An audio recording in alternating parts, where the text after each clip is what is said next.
The story opened with a quiet young man named Akira sitting alone in his classroom, quietly absorbed in a novel on his phone. One of his classmates approached him and asked whether he enjoyed isekai stories. Akira replied that he simply read whatever free novels he could find. Before leaving, the boy told him to recommend any other free stories he might discover. Akira was left genuinely surprised. Someone had actually spoken to him, even though he usually felt invisible at school. Before he could process the moment, his phone began glitching. A strange darkness crawled across the classroom ceiling, slowly expanding until it formed a glowing magic circle that gathered around everyone's feet. The students gasped as the light enveloped them and teleported them into a massive, unfamiliar castle hall. While they tried to understand what had happened, a mysterious priest appeared and announced that the king wished to see them. When the priest stepped aside, the students saw a king and princess waiting before them. Confusion filled the room. The king explained that he had summoned them from another world to a realm called Morgan, specifically to the Reddy's Empire on the human continent. He claimed that the empire was under threat from invading demons and insisted that, as warriors from another world, the students possessed the potential to defeat the demon lord. Many of them grew excited at the idea of living their own isekai adventure. However, the priest added that only one of them could be the legendary hero, and he instructed them to test their abilities using a magical orb. One boy stepped forward first, only to learn he was not the chosen hero. The priest reassured him that he still possessed the power of a capable soldier. One by one, the students tested their classes. Yuki discovered she was a dispel mage, Tomoya learned he was a knight, and Shirori learned she possessed healing abilities. The priest then mentioned that everyone could check their full status without touching the orb. While the students examined their stats, Nanace asked Akira about his. Akira revealed that he was an assassin, though he could hardly understand why his stats were absurdly high. Soon after, Tsukasa stepped forward and displayed his results. He had received the hero class. The priest praised him for his extraordinary potential, and the students cheered for their handsome class president. But Akira, after seeing Tsukasa's numbers, wondered how someone with such mediocre stats could be labeled the hero. When Nanace asked to see Akira's class, he remained silent. Unsure whether the king's demon invasion story could be trusted, he decided to keep his overpowered status hidden. Using a conceal spell, he erased his presence. Nanace, unaware of his concealment, believed he had disappeared and wandered off as another student, Asahina, tested his own class. Once the assessments were completed, the priest informed them that he would prepare special equipment and instructed them to rest in their assigned rooms. Akira, relieved that his secret had not been exposed, followed from the shadows. As he moved through the castle corridors, he noticed a concealed camera and realized the king was monitoring the students.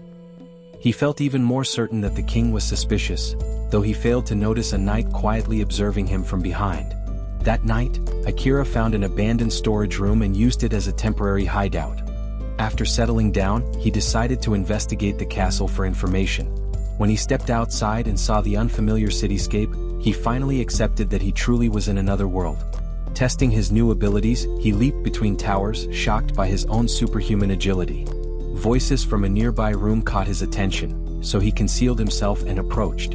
Inside, he overheard the princess mentioning that the students were simply naive children with special classes. The king confidently told her to proceed with their plan. Akira appeared behind him for a moment, wondering what the king was plotting and noting that he could end the king's life easily if he chose to. Disturbed by a strange presence, the king turned, only to find no one there. The next day, Akira quietly ate lunch while still concealed, debating whether he should warn the students. He knew they wouldn't believe him. At the same time, Tsukasa stood and proclaimed that the king had done them a great service by summoning them and granting them powerful abilities. He argued that they should repay the king by defeating the demons. The students eagerly agreed. Watching them, Akira realized they had fallen for the king's lies. After lunch, the knight commander, Saren, gathered the summoned class for training.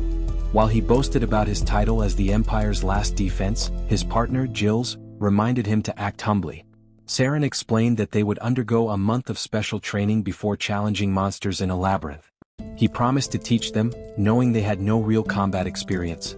As the group grew excited, Akira remained hidden, observing Saren closely.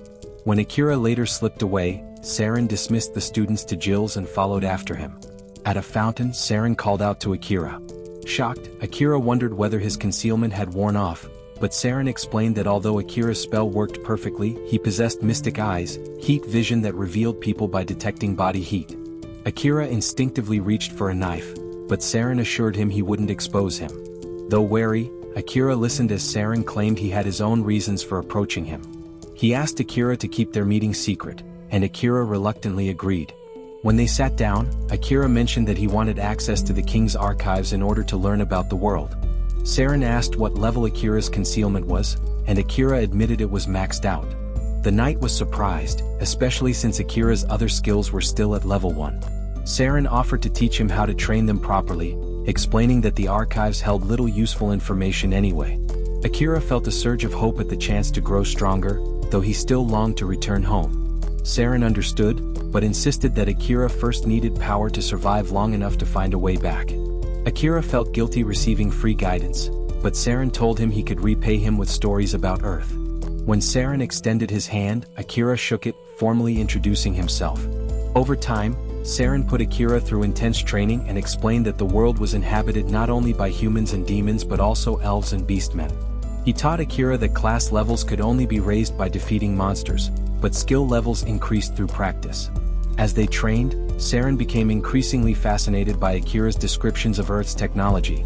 Technology Akira once took for granted, but now missed deeply. One day, Saren sat in a room with Jills, who questioned why he was spending so much time with Akira. Saren replied that Akira's stories were too interesting to ignore. When he revealed that Akira was actually the true hero, something proven by his max-level concealment, Jills was stunned, since only the first hero of their world had ever possessed such a skill. As Akira approached the door, Jills quietly left the two alone. Akira entered and handed Saren a book from the king's archives, saying it contained troubling information. Saren confirmed that the book outlined his own plan to overthrow the king. He admitted he had planted it there himself, disguised as a cookbook. He explained that the king sought complete control over the world for his own gain. Akira fell silent as he remembered the suspicious things he had witnessed. Saren added that many royal knights had their own reasons to oppose the king and that they aimed to remove him with as little violence as possible. Akira realized that, as an assassin, he could easily eliminate the king without anyone noticing. He confessed that he had infiltrated the king's study the very first day but lacked the resolve to kill him. Saren gently told him that possessing an assassin class didn't mean he had to take lives. Akira agreed, admitting that he could never bear the thought of his family learning he had become a murderer. Saren agreed with Akira's decision, though Akira still wondered why the knight trusted him so easily. Saren explained that Akira had shown both wisdom and promise, particularly on the day he refused to believe the king's claims at face value. To Saren, that alone proved that Akira was someone who could think for himself and was not easily deceived. Akira grew quiet before admitting that he had never received much attention as a child. Saren looked confused until Akira added that no one had ever praised him the way Saren did. Hearing this, Saren smiled and asked if Akira would consider helping him peacefully dethrone the king as repayment for that praise. Akira said he would think about it, then left the room. A full month later, after the students completed their training, Saren announced that they would be exploring the Great Labyrinth of Canaan. Crowds gathered to send them off as warriors. Akira was surprised by the attention and noticed a girl watching from afar. When he asked why she was standing there, she angrily replied that her people had sacrificed much to summon the heroes. When he admitted he didn't understand, she told him they would meet again once he learned the truth. Inside the labyrinth, the students began battling monsters. Chaos erupted when someone accidentally triggered a trap that released giant ogres. Akira quickly cut down one of the ogres and asked Saren whether they should retreat. Saren agreed and used a divine sword spell to clear a path for his students. But as they escaped through the gate, they encountered an even larger wave of monsters. Tsukasa remembered the emergency smoke bomb the princess had given him and used it. While it destroyed the smaller creatures, a towering minotaur emerged from the smoke. When Jills arrived with backup and saw the beast, he was shocked. Such a powerful monster shouldn't have been on a low-level floor. Akira immediately dashed toward the minotaur, dodging its swing and climbing onto its body. He slashed at it, only for his blade to shatter against its tough hide. Startled, he retreated to Tsukasa's side. The hero, exhausted and shaken, apologized for being unable to fight. Akira urged him to rely on the others, reminding him that every student had been trained for combat. But Tsukasa began panicking, insisting that he was a failure as the hero. Confused by his strange behavior, Akira called for the Dispel Mage. She cast a spell that removed a demonic curse, explaining Tsukasa's sudden fear and instability. With Tsukasa restored, Akira joined Saren and asked whether he could use a certain technique. Saren nodded and unleashed a lightning flash strike that stunned the Minotaur, shocking the watching students. Akira used the opening to appear silently behind the creature and invoked his ultimate shadow magic. A dark circle formed beneath him. Tendrils of shadow shot upward at his command, latching onto the Minotaur. Though the monster broke free of the first wave, the tendrils pierced through its arm before Saren's astonished eyes. Akira summoned even more tendrils, dozens of them, until they impaled the Minotaur's entire body, dragging it downward. When Akira lowered his hand, the monster sank into the darkness and was decapitated in an instant. The victory left Akira heaving for breath. Moments later, the darkness began resisting his control. He collapsed to his knees, overwhelmed, but Saren placed a steady hand on his shoulder, calming him. With his mentor's support, Akira regained control and sealed the shadows. Saren noted how demanding the shadow spell was, while Akira felt relieved simply to have survived. When they returned from the labyrinth, Saren thanked Akira for saving the entire class. Akira insisted he could not have done it without Saren's guidance. After all, he wouldn't even have known about the shadow spell if his mentor hadn't taught him. Saren warned him that while the technique was powerful, it remained extremely difficult to control. Then he presented Akira with a katana once wielded by the first hero. Akira asked why this legendary weapon wasn't given to Tsukasa, and Saren explained that Tsukasa already possessed a holy sword. He also admitted he had stolen the katana from the king's vault, meaning it might attract unwanted attention. Despite that, Akira accepted it. When he read the inscription on the blade, words of encouragement from the first hero to his successor, he smiled, saying he wished he could meet him someday. Saren agreed. Their conversation soon turned back to Tsukasa's curse. Akira remembered that they had struggled to remove it entirely. Saren said he had an idea of where the curse originated. Meanwhile, in the castle, the princess used a magical crystal to place a new curse on Tsukasa, intending to control him as a false hero. Suddenly, a katana sliced through the air toward her. She dodged the strike, but the blade shattered the crystal and broke the curse. She demanded the attacker reveal himself. Akira stepped forward with his sword drawn and asked why she was cursing people. She simply said she did everything for the king. When he asked why she obeyed him so blindly, she repeated her words as if she had no will of her own. He left her as she rummaged through her collection of crystals, each tied to a different student. Akira reported everything to Saren, who immediately asked whether the princess had seen his face. When Akira nodded, Saren explained that the princess was the king's puppet and warned that she would try to eliminate him next. He advised Akira not to sleep in the palace anymore and added that the princess could curse anyone except the hero, which made Akira her most likely target. Saren told him that the palace guards would scour the kingdom searching for him. Akira asked why Saren wasn't angry with him for revealing himself. Saren simply smiled and said it was the duty of adults to protect the younger ones when they made mistakes. Akira sighed, wishing the adults from his own world had been as responsible. When Saren jokingly asked Akira to take him to Earth if he ever found a way home, Akira groaned at the idea of having to guide him around, then immediately reconsidered. The next morning, Akira awoke in a tree after hearing noises nearby. When he climbed down, he found students gathered around something. Tsukasa asked where he had been, and Akira casually answered that he was sleeping. But Tsukasa looked troubled, and Akira sensed something was wrong. Pushing through the crowd, he found Saren lying dead on the ground. Akira dropped to his knees, screaming in grief as he cradled his mentor's body. But the students pointed at him, insisting he had stabbed Saren with his own dagger. Akira protested, reminding them that his dagger had shattered in the labyrinth. Then he realized, they were all being controlled by the princess. Tsukasa tried to defend him, but even the king stepped forward, accusing Akira of assassinating the knight commander. The princess smirked at him, confirming in his mind that he had been framed. He vanished with a conceal spell and fled. He went to Jill's, who explained that the king had sent an elite assassination force, the Night Ravens, to kill Saren and blame Akira. Jill's added that Saren had prepared travel equipment for Akira in advance, almost as though he knew what was coming. Akira thanked him and escaped the palace. Back at the castle, the princess told the king she had cursed every student except Akira. She insisted they needed an excuse to ignite a war with the Eastern Kingdoms, and the king agreed, planning to use the students as pawns. Though he doubted Akira would survive long in the wild, he still ordered the Night Ravens to hunt him down. Meanwhile, Akira hid inside the labyrinth, remembering Saren's advice to use the maze as protection. He also recalled that it was a good place to level up his assassin class, though most people avoided it because of the danger. Saren had warned him that higher-level monsters could still detect him through smell, even with concealment, but if Akira improved the skill, he could hide even his scent and body heat. Clinging to Saren's teachings, Akira spent his days navigating the labyrinth, defeating monsters and pushing himself to grow stronger. His goal was clear: reach level 100 and unlock the special skill Saren had told him about. Akira continued his relentless training as he pushed deeper into the labyrinth. Eventually, he reached a formidable boss level and understood that the fight ahead would be one of life or death. When he stepped into the boss chamber, he found a ferocious chimera already waiting for him. Witnesses later said that the monster lunged at him immediately, forcing him to dodge its attacks by a hair's breadth. The creature's tail then shot a spray of poison, distracting him long enough for the chimera to pin him beneath its massive foot. Crushed under its weight, Akira struggled but refused to give up.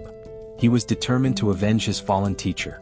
When the chimera struck him away with a brutal swipe, he decided it was time to unleash everything he had. He activated his powerful shadow magic, letting dark tendrils erupt from the ground and coil around the beast. Those shadowy tentacles tore the chimera apart, ripping its body into pieces. Exhausted, Akira collapsed onto the floor, but his shadow instinctively triggered a healing spell that restored his depleted health. Meanwhile, back at the royal palace, Tsukasa attempted to rally his classmates to fight the demon lord alongside him. When none of them agreed, he realized they were still under the princess's control. However, Asahina unexpectedly stepped forward to join him, inspiring a handful of others to follow as well. Once they left the palace, Tsukasa asked why they were able to resist the curse. The Dispel mage, Yuki, explained that none of them were currently afflicted by it. Asahina added that someone had once taken control of his mind during the night and forced him to destroy the princess's curse crystals. After doing so, he found a katana, and everyone was freed from the princess's influence. As the group discussed their next move, Gilles watched from a rooftop, remembering how he had used his subjugation skill to control Asahina and free several students from the curse. Wishing them luck from afar, he disappeared. Back on the road, Asahina suggested that they should find Akira if they hoped to uncover the royal family's true intentions. Thinking about Akira's quiet nature, he regretted never defending him in the palace. Deep within the dungeon, Akira dreamed of his old life on Earth, recalling the moment Asahina discovered him working at a construction site. Akira had asked him not to tell his sister, and learned in return that Asahina also had a younger sister named Ka. When Akira awoke, he discovered that the boss fight had significantly increased his stats. Shocked to see his health fully restored, he also noticed that his shadow skill had gained 2 levels from a single use. Deciding not to dwell on the details, he traveled deeper into the labyrinth. Unexpectedly, he encountered a slime, an unusually weak creature for such a dangerous floor. After he destroyed it easily, its melted remains revealed an unconscious elf girl trapped inside. Curious, he activated his World's Eye skill, only to be confronted by disturbing visions. He shut the ability off immediately and vowed to use it only when absolutely necessary. Nearby, the elf girl stirred awake. When he asked whether she was alright, she nodded, though her glowing eyes hinted at a dangerously low health level. Realizing she possessed the World's Eye skill as well, Akira avoided questioning her further. When she asked where they were, he told her they were on the 75th floor of the labyrinth. Before he could explain more, she collapsed in his arms with a high fever. Concerned, Akira carried her to a safer floor, 69, the nearest with water, and set up a resting spot. When the girl later awoke to the sound of her own grumbling stomach, Akira laughed lightly and handed her water. She insisted she couldn't sleep while hungry, so he offered her a bowl of hot porridge, which she devoured instantly. Seeing her appetite return, he assumed she would recover quickly. The elf expressed surprise that he knew how to care for the sick, and he explained that he had learned from tending to his often ill mother. When she noticed markings carved into the dungeon walls, he explained that he had etched each floor to track his progress. Realizing he had carried her down 6 levels, she nervously wondered if he had touched her improperly, but he silenced her intrusive thoughts.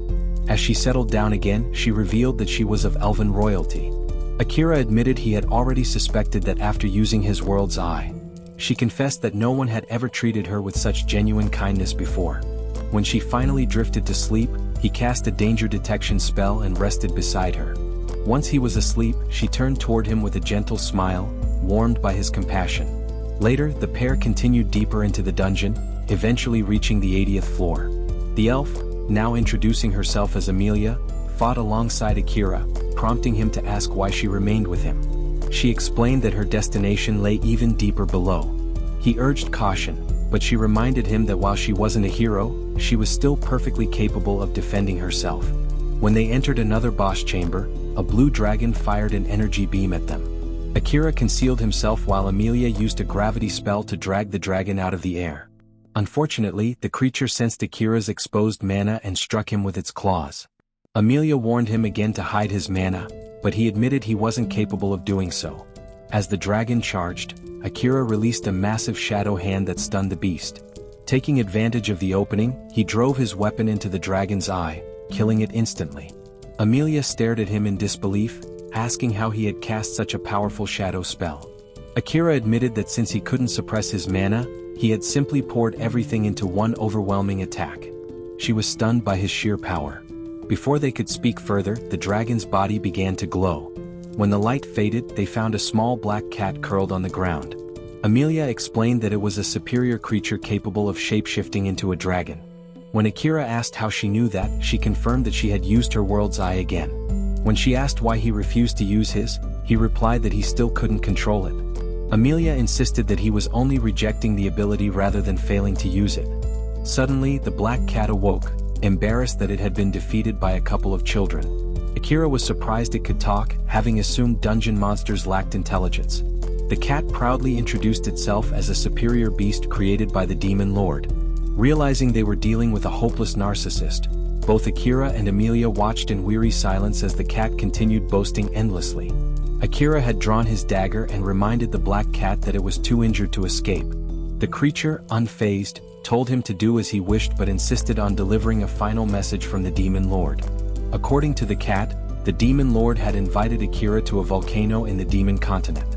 Akira questioned why such a powerful being would be interested in him and asked whether the demon lord knew of his origins. The cat shook its head, explaining that its master was far too mysterious for even him to understand. After relaying the message, the cat lay down and urged Akira to end its life. When Akira refused, the cat repeated its request and reminded him that demons and humans were sworn enemies. Akira replied that he had no interest in that ancient hatred.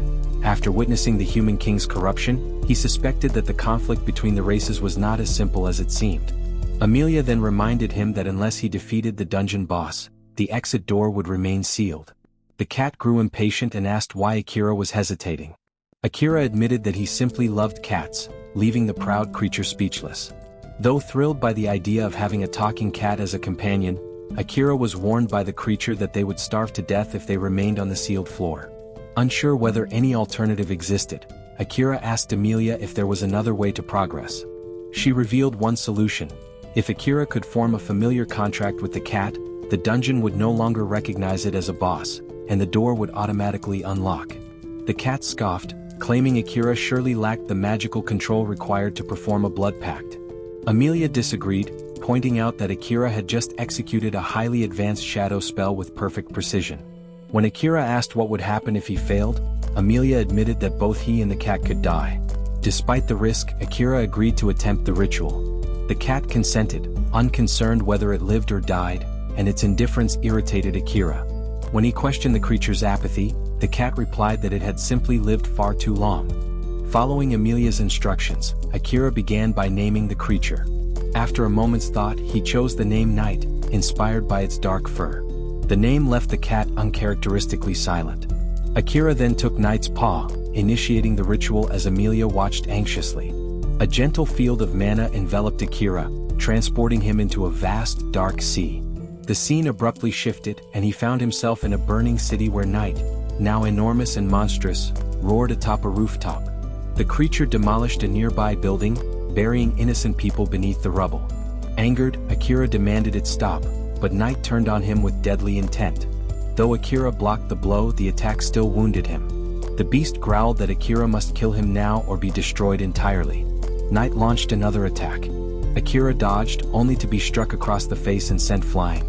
In the real world, his body flinched from the invisible blow, alarming Emilia further. Back within the soul realm, Akira steeled himself and threw a dagger at Night. The beast welcomed the retaliation and urged him to deliver the killing blow. It lunged forward, claws extended, but when Akira met the attack he did not resist. Knight impaled him, stunned by Akira's refusal to fight back. Weakly, Akira insisted that he would not kill the creature. He reminded Knight that he too despised harming innocent people, no matter what he claimed. Knight protested that destroying humans was in his nature, but Akira could see the exhaustion in the creature's soul. He promised that if Knight followed him, it would never again be forced into meaningless slaughter. Moved by his sincerity, Knight's violent memories dissolved into darkness, and the two spirits fused in harmony. Akira jolted awake back in the real world and pressed a hand against Knight's fur. A glowing symbol appeared on his hand, and a matching mark formed on Knight's body. Amelia breathed in relief. The pact had succeeded. When Knight awoke, he declared that he would accompany Akira to see how far he might go.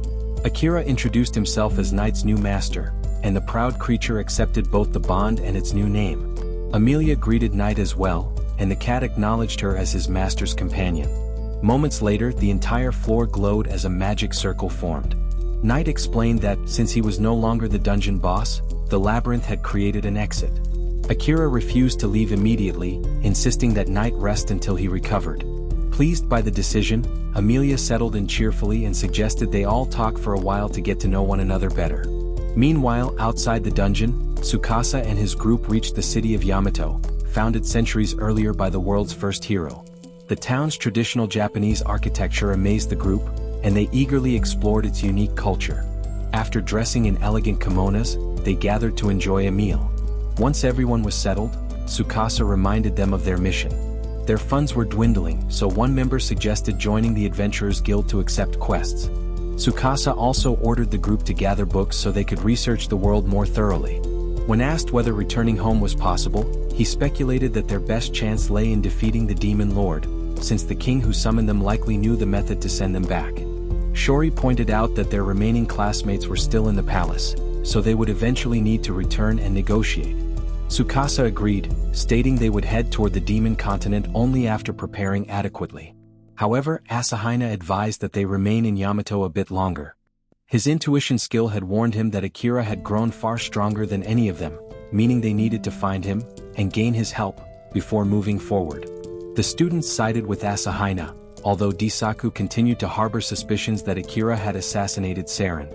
Asahina reminded him that the king's magic had altered all their memories, while Yuki questioned whether someone as solitary as Akira would even bother helping them. When Shur asked Tsukasa for his opinion on Asahina's plan, Tsukasa paused in deep thought. He eventually explained that although Akira was undeniably the strongest among them, he was also so absent-minded that he barely remembered Tsukasa, despite the two of them having been classmates since kindergarten. Asahina agreed, adding that Akira wasn't exactly known for being friendly. Tsukasa pointed out that the enormous gap in strength between them and Akira meant he would likely ignore anything they asked of him. In his view, they needed to reach Akira's level before seeking him out. After presenting this reasoning, Tsukasa decided that they would remain in Yamato until they grew powerful enough to surpass the monsters surrounding the region. The group accepted his plan, and their long mission officially began. Meanwhile, deep within the dungeon, Amelia reflected on her past. She remembered being hunted by her own people and recalled the day her younger sister had driven her from their homeland. After fleeing, she fell into a lake, washed ashore, and was swallowed by a black slime.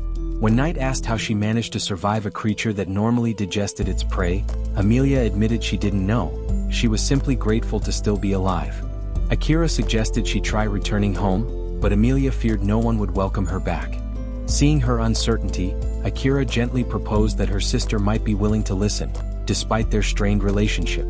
Thinking of family made him smile as he recalled his own younger sister, Yui.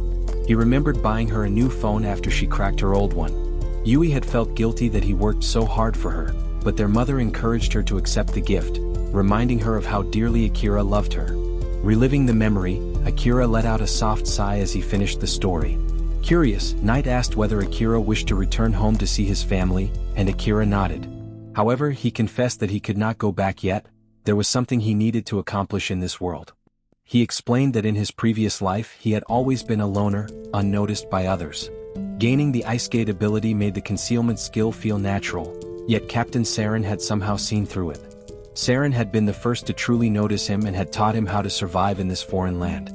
Remembering how Saren was murdered by lowlives who framed him, Akira's aura flared with violent rage. He declared that he would never return home until he had avenged Saren. Amelia quickly snapped him out of his anger. Knight reminded him to control his bloodlust and asked if he truly meant the renowned Commander Saren. When Akira confirmed it, he suddenly tossed a loose glove toward Knight, who instinctively tried to catch it. Confused by Akira's behavior, Knight urged him to be serious, warning that their souls were linked. If one died, the other would perish as well. Akira acknowledged the warning, but pointed out that their telepathic bond made the risk worthwhile. After resting, Akira prepared to move on. He asked Knight where the floor's exit led, but Knight admitted he had no idea. Akira learned that only a few demons possessed the knowledge to create magic circles, so he resolved to visit the demon lord after exacting his revenge, hoping to obtain a teleportation circle of his own. When they reached the glowing circle, Amelia mentioned a rumor. Some magic circles transported travelers to the place they desired most. Akira realized that meant the destination would be unpredictable, but Amelia shyly stated that she didn't mind as long as she was with him. Surprised, Akira stepped onto the circle with her. Although he briefly considered returning home, he refused to leave until he settled his unfinished business in this world. The circle activated, and in a burst of light, the group appeared before the sacred tree of the elf continent. Amelia was stunned. Akira, however, was pleasantly surprised, until he noticed how nervous she had become. She wasn't prepared to return. Without warning, an arrow shot toward her, but Akira jumped in front and deflected a second arrow with his dagger. He instantly vanished from sight and reappeared behind the attacking elf. When Amelia reached him, she found him holding an elf soldier named Liam in a chokehold. Even while restrained, Liam shouted for Amelia to leave their land. Akira silenced him with a well-placed strike. Before Amelia could thank him, Akira pointed out that more elves had surrounded them. Dozens of archers aimed their arrows at the group as Amelia's younger sister, Kilika, emerged with icy confidence and called Amelia a traitor. She sneered that a child of Blight had no right to lay hands on her. Akira realized the situation was spiraling fast. Amelia's mind drifted back to the past. She remembered strolling through her garden, attended by an entire troop of guards who insisted her safety was paramount. Nearby, Kilika trained elegantly with other soldiers, defeating them one after another with ease.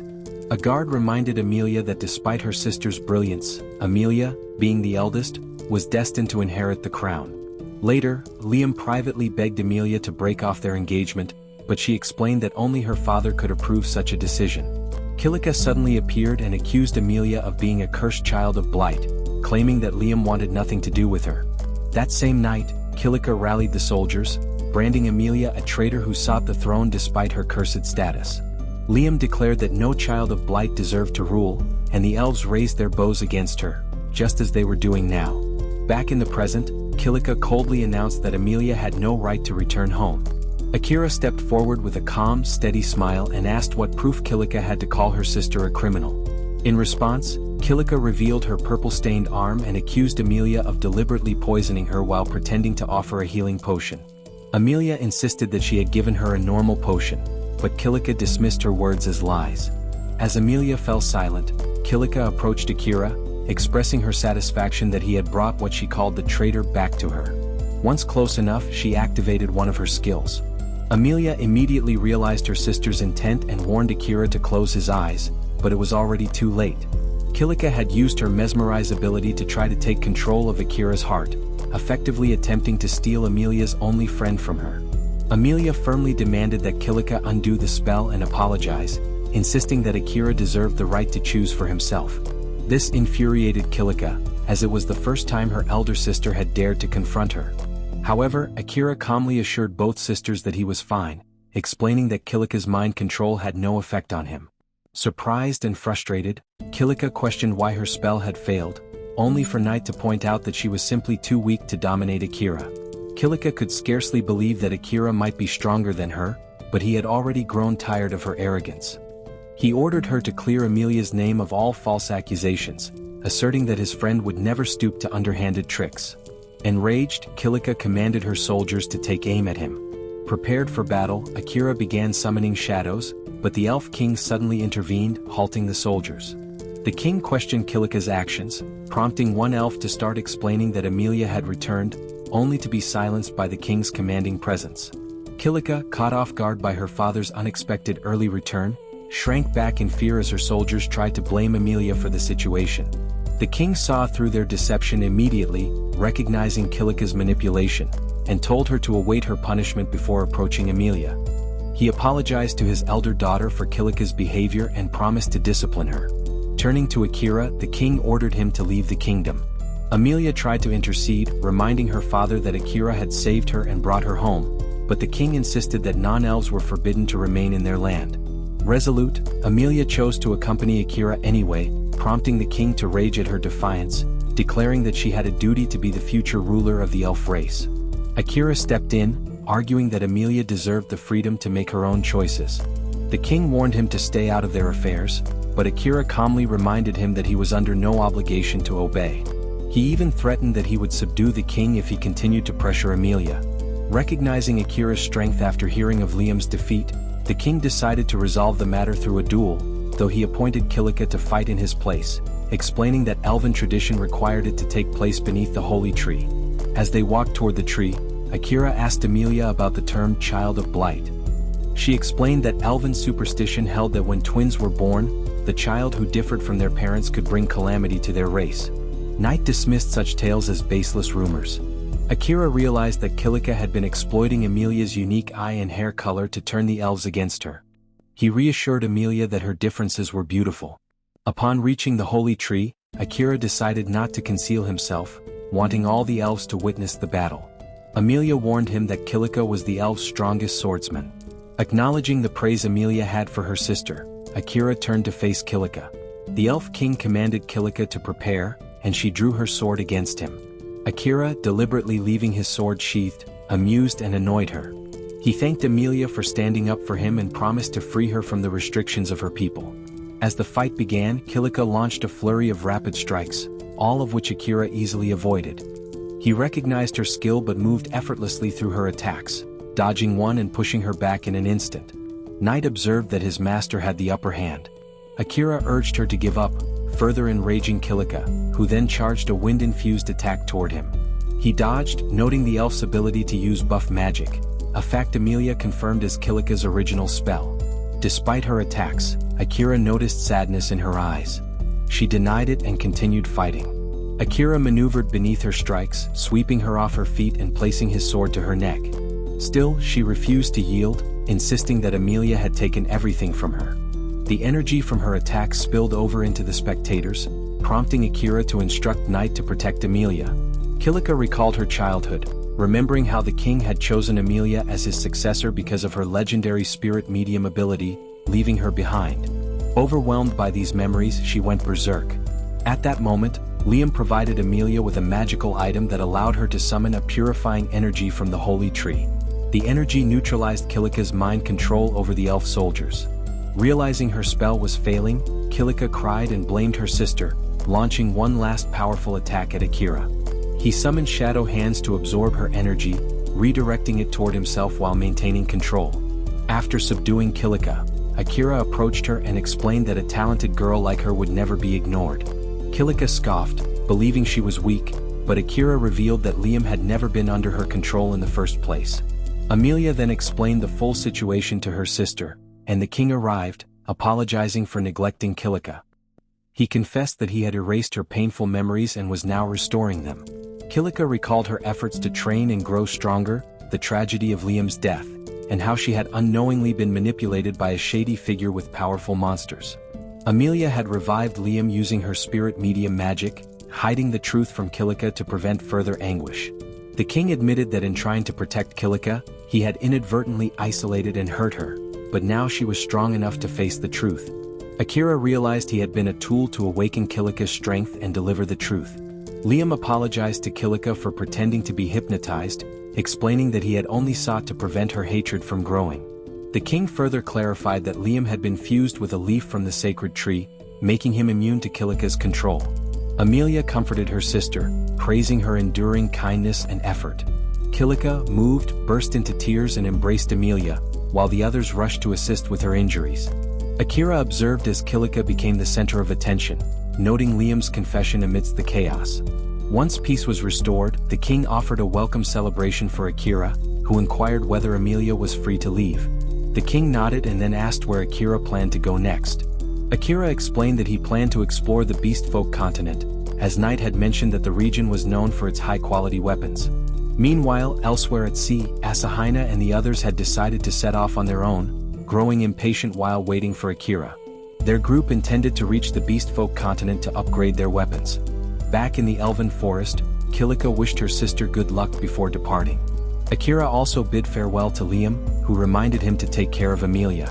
Akira nodded but reminded Liam to pay attention to the girl beside him as well. The Elf King interjected, noting that Liam's feelings for Kilika were already clear, and that it was ultimately her choice whether or not to accept him. After a brief exchange, the king offered to escort Akira and Amelia to the seaport. Curious about the need for such protection, Akira was informed that bandits had been targeting travelers on the way to the sea, and that the king had returned early specifically to handle the threat. Although Amelia felt safe under Akira's protection, the king remained concerned. Kilika decided to accompany them along with several other elves. Akira, however, refused to allow such a large group to travel with them. As they left in a carriage, Akira noticed that Knight had been unusually quiet. Knight explained that he had remained discreet to avoid attracting trouble, as demons were generally unwelcome. Surprised by Knight's thoughtfulness, Akira asked if the demon lord would be displeased with him, to which Knight responded that the demon lord, although linked to him and able to observe everything, allowed him independent action and could aid Akira as he wished. Akira reasoned that Knight could assist the demon lord if needed, but Knight remained silent. He then clarified that the demon lord was interested in Akira and therefore had no need to act against him. Amelia speculated that the demon lord might be trying to maintain good relations with Akira, and Knight agreed, explaining that the demon lord had observed Akira's rare shadow magic during the fight with Kilika. While Akira considered the technique simply a protective measure, Knight suggested naming it Shadowclad, impressed by the skill. Suddenly, Akira sensed danger nearby. When the carriage stopped, he stepped out to inspect the surroundings. Using binoculars, the elf carriage driver spotted approaching bandits, who already had a small elf girl taken hostage. Akira deduced that they had detected him from a distance. As the bandits offered ropes to bind them, one of them noticed Amelia's royal status, prompting the leader to remark that their lord, Lord Graham, would be delighted with such a prize. In an instant, Akira vanished into the shadows and neutralized all the bandits, tying them up with their own ropes, while Amelia freed the captured elf girl. Curious about Lord Graham, Akira learned from the elf driver that he was a nobleman from Uruk, the largest nation on the Beastfolk continent. Satisfied, Akira instructed the driver to return the rescued girl home. The driver hesitated, but Knight, sensing the sea breeze, suggested continuing on foot for the remainder of the journey. At the port, Akira and Amelia boarded a ship bound for the Beastfolk continent. Akira expressed his excitement about leveling up in the new land. Amelia asked why he sought to become even stronger, and he explained that he needed to maximize his strength to avenge Saren. Knight mentioned that the port city's labyrinth could provide opportunities for leveling, but they still had a few days before arrival. Amelia, thrilled by the novelty of a sea voyage, looked forward to spending time with Akira, only to find him quietly reading a book. Amused and slightly frustrated, she asked where he had gotten it, and Akira explained that he had borrowed it from her father. A few days later they arrived at Uro, a port city on the Beastfolk continent. Akira observed that all the manual labor was performed by humans, highlighting the disdain the Beastfolk held for them. As they proceeded through the streets, some Beastfolk demanded that Akira hand over Amelia. Remaining calm, Akira warned her to stay back and cloaked his hand in shadow magic, blinding the attackers and quietly moving past them. Knight asked why he had been so restrained, and Akira explained that he wished to avoid attracting unnecessary attention. The crowd reacted with fear upon seeing Knight, the black cat, and Akira realized the animal's intimidating reputation. Meanwhile, a mysterious girl was seen observing them from a distance. That evening, the trio checked into a hotel. After dinner, Akira prepared to sleep in a large bed, while Amelia insisted on sharing it with him. Knight excused himself to give them privacy. Despite initial embarrassment, Akira remained polite as Amelia took a shower. The following morning, Knight returned, assuming Akira had enjoyed the night, and alerted them to an incoming visitor. A blacksmith named Crow arrived, introduced by Knight, who explained that Crow was the finest craftsman in the world and the reason for bringing them to the Beastfolk continent. Crow examined Akira's sword and immediately deduced that it had been damaged in the Canaan labyrinth. Amelia was amazed at his insight, and Akira requested an upgrade as well as the creation of 20 throwing weapons. Crow, recognizing Akira's skills as those of an assassin, praised his abilities while cautioning that he was inexperienced for handling such masterful weapons. Amelia objected to the remark, but Akira acknowledged its accuracy. Knight added that Crow had once fought alongside the previous hero's party, solidifying his credibility. After providing a list of required materials and costs, Crow departed. Knight reassured Akira that Crow was the best craftsman for the job, while Akira contemplated how he would acquire the necessary resources. Knight suggested hunting monsters in the labyrinth to gather materials and earn money, and Akira agreed, seeing it as an opportunity to both upgrade his gear and level up his skills. Knight further explained that Urak City's labyrinth required a specific adventurer level to enter, a challenge Akira decided to address later. When Amelia requested permission to speak with Crow, Akira allowed her to go. Akira instructed Knight to watch over Amelia before he left to gather information about the city. Sometime later, Amelia and Knight visited Crow's workshop. Crow asked why they had come, and Amelia explained that in the previous hero's party, only a beast man and the hero had survived after failing to defeat the demon lord, so she assumed Crow must have been one of those survivors. Crow confirmed this and added that there had also been an elf in their party, but that elf had perished in battle. He wondered if Amelia was angry at him for allowing her kin to die, but she replied that surviving a fight with the demon lord proved his strength, and she wanted him to teach her how to fight. Crow quickly declined, explaining that previous apprentices had failed to endure his harsh training. Amelia insisted that she would not quit, saying she needed to grow stronger to keep up with Akira. Crow reminded Knight that he had only agreed to take on blacksmithing requests, not students, and Knight told him he did not control Amelia's actions and requested that Crow stop calling him the Nightmare of Adlia. Crow refused, asserting that the title represented the fear he had once instilled in every beast man on the continent. Amelia asked how Knight had earned the name, and he recounted that over 100 years ago, when Adlia City was the largest city in the beastfolk continent, the demon lord had ordered him to attack it to terrify the invading beastmen. Though his mission was meant only to scare the city's officials, Knight had lost control and killed innocent civilians, earning the lasting title Nightmare of Adlia. Back in his room, Akira learned the entire story through his bond with Knight. Knight admitted that he had lost hope in himself after that tragedy, but meeting Akira gave him confidence that he could restrain his instincts and serve his new master faithfully. Crow was surprised by the change in Knight, who acknowledged his past crimes but insisted he would not let himself die now. Crow explained that the story was incomplete, recalling that after Adlia's destruction, he had confronted Knight at his sister's grave, prepared to take revenge, but had realized Knight had only been a tool of the demon lord. Crow clarified that the true culprit behind his sister's death was another beastman. He recounted how his sister had tried to help the injured citizens, but a selfish noble had run her down in his carriage, killing her to save himself. Crow had refrained from revenge, believing his sister would not have wanted it. Amelia, moved by the story, insisted that Crow had a responsibility to avenge his sister, arguing that by avoiding it, he was only hurting her memory further. Crow grew angry but fell silent, eventually asking her to leave. Meanwhile, Akira decided to use his conceal skill to infiltrate the restricted labyrinth. Suddenly, an explosion erupted nearby, and a crowd of beastmen fled as dragons emerged. From a distance, Knight and Amelia rushed toward the city, witnessing giant monsters emerging from the labyrinth and killing civilians. Amelia hurried to help, instructing Knight to evacuate as many people as possible. Amid the chaos, a strange boy riding a giant worm appeared and called out to Amelia. She recognized him as the same boy who had tricked Kilika in her childhood. The boy introduced himself as Orim and claimed that the demon lord had ordered him to keep Amelia alive, commanding his worm to capture her. Elsewhere, Akira fought off the monsters outside. Knight informed him that Amelia had been captured and taken into the labyrinth, prompting Akira to rush to grab another sword from a fallen beastman. Knight cautioned him to clear the monsters outside first before entering, and Akira prepared to act. He unleashed a massive version of his shadow spell, called Shadow Hell, which engulfed the city and destroyed every monster. Overcome by the intensity of his emotions during the spell, Akira collapsed from exhaustion. Knight hurried to his side as the system detected his injuries and automatically activated his shadow magic, which wrapped around him and healed him completely in seconds. Once recovered, Knight escorted Akira to Crow's house for safety and rest. Akira, upon waking, learned he had slept for a day and a half. Knight explained that he had been on the verge of death and only survived because the shadow magic had automatically healed him.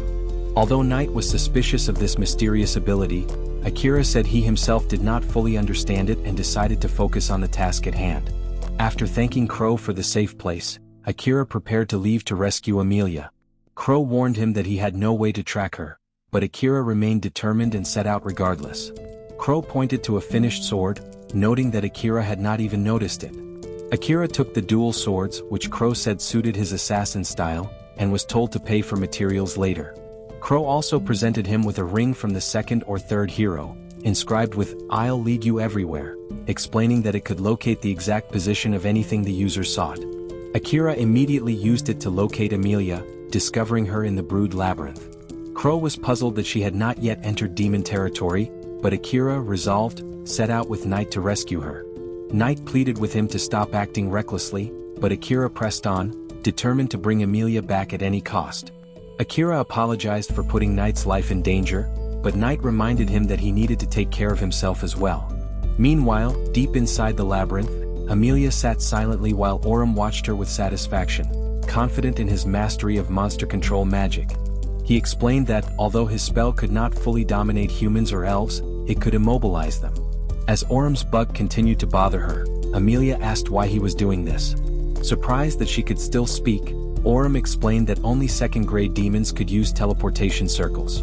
Since he was a third-grade demon, he lacked the power to teleport and was waiting for his senior to arrive and create a circle to the demon territory. Amelia asked when the senior would appear, but Aurum admitted that he didn't know. Amused by her attempts to gather information while being a prisoner, he warned her that if she expected Akira to rescue her, she was mistaken, though he had no intention of killing her because the demon lord wanted her alive. Outside the labyrinth, Akira arrived and used the magic ring, which indicated that Amelia's location was deep in the lower levels. Before they could advance, a strange girl intercepted them, claiming she had a message for Akira. Recognizing her as the girl he had met at the academy, Akira demanded to know how she knew where Amelia was. Under threat, the girl explained that she had tracked Amelia using her scent tracking skill and knew Akira would eventually return to the labyrinth. Knight observed that the skill was common among beast folk, suggesting the girl was truthful. The girl introduced herself as Leah, the first princess of Urak, and explained that she had learned of the demon lord's plan to capture Amelia, prompting her to follow Akira while collecting evidence to prove her trustworthiness. Akira used the world's eye to verify her memories, after which he trusted her and inquired about her spirit barrier skill. Leah revealed that she could protect moving objects, and when Akira asked if she could guard a moving person, she confirmed she could. Recognizing the urgency, she urged them to rescue Amelia immediately, as the demon lord sought her resurrection magic. Akira mounted Knight and invited Leah to join him. Inside the labyrinth, Amelia wondered why the demon lord desired her resurrection magic, given that demons already had long lifespans. Aurum admitted he did not know his master's intentions but explained that the magic only revived recently deceased individuals and required a cooldown period of several days. He also taunted her, claiming she would witness Akira's death, but Amelia silently glared at him. Elsewhere, Akira inquired about Leah's past, learning that she had once been in the Reddy's kingdom searching for her captured family. Leah revealed that, though she originally came from a peasant background, the royal family had adopted her due to her exceptional defensive abilities. She explained that a powerful black slime had destroyed her village, and her investigation revealed that the humans had sacrificed captured beast folk and elves, including her family, to power a hero summoning ritual. She admitted that she had infiltrated the Reddy's kingdom to see the heroes her family had been sacrificed for, which is how she encountered Akira, though she did not blame him for being summoned. Akira sympathized, sharing that he also despised the king, but for his own reasons, suspecting foul play behind the demon invasion story. Knight confirmed that the king's account was false. Demons had not attacked anyone for centuries, yet other races perpetuated the lie to portray them as villains. Upon reaching the labyrinth, Leah warned that they could not proceed to the lower floors without defeating a requisite number of monsters on each level. Akira, Knight, and Leah prepared to advance, aware that the deeper they went, the closer they would get to rescuing Amelia. Knight reminded him to conserve strength for the demons on the final floor, but Akira insisted he could not risk Amelia's life any longer. Seeing his resolve, Knight offered to unleash his true power to exterminate the monsters but warned that he could lose control again. Akira reassured him that he would monitor him so Knight could transform safely. Encouraged, Knight shifted into his true form, tearing through the labyrinth's monsters at incredible speed. Akira noticed Knight was not responding to his voice and reached into his soul to calm him, restoring his sanity. As Knight moved with more control, Akira asked why demons were so hated. Knight explained that the first demon lord had attacked other races in revenge for their isolation of demons on the volcano continent, leading other races to label all demons as villains and those who fought them as heroes. He added that a few generations ago, a foolish hero had killed the demon lord's gentle wife, further deepening racial prejudice. Akira expressed sympathy for the demon lord but warned Knight he would show no mercy if the current demon lord threatened Amelia. Knight advised him to see demons as a race with both good and bad individuals, which Akira agreed to remember. Soon they reached the dungeon's final floor. Upon arrival, Amelia smiled, and Akira instructed Leah to erect a barrier around her. Oram, surprised at Akira's rapid arrival, readied himself for battle. Knight reverted to his cat form, exhausted and out of mana, while Akira thanked him for his help and vowed not to hand Amelia over. Oram taunted Akira, who threatened retaliation, but Oram underestimated him. Knight reminded Oram that the demon lord had only ordered him to bring Akira and Amelia alive, though Oram revealed that the lord now wanted only Amelia alive. Disbelief washed over Knight, and Akira launched a sneak attack, which Oram narrowly blocked, mocking Akira's assassin skills. Oram then stabbed Akira with a spear, but Akira retaliated, though Oram blocked every strike. He noted that humans rarely lasted so long, grazing Akira's arm. Leah, confused at the damage, was told by Knight that the barrier kept Akira alive. Otherwise, a single strike would have been fatal. Oram declared his intent to end Akira, who accepted the challenge and activated his shadow magic, absorbing his own blood to summon shadow beasts that attacked Oram. The beasts overpowered the demon general, and Akira slashed Oram's arm, rendering his weapon useless. Amelia and Knight were stunned by Akira's display. Cornered, Oram played a flute, summoning 3 giant monsters. Akira, unable to recharge his magic, faced them with Leah pouring all her mana into reinforcing her shield, allowing him to endure their attacks. Using the time granted by the barrier, Akira unleashed a final devastating attack, killing the monsters. Amelia approached as Oram's control weakened. Oram accepted defeat, but Akira hesitated to kill him, noting his human-like appearance. This hesitation allowed a second-grade demon named Mahiro to teleport into the labyrinth, greeting Akira as he questioned whether sparing Oram had been the right choice.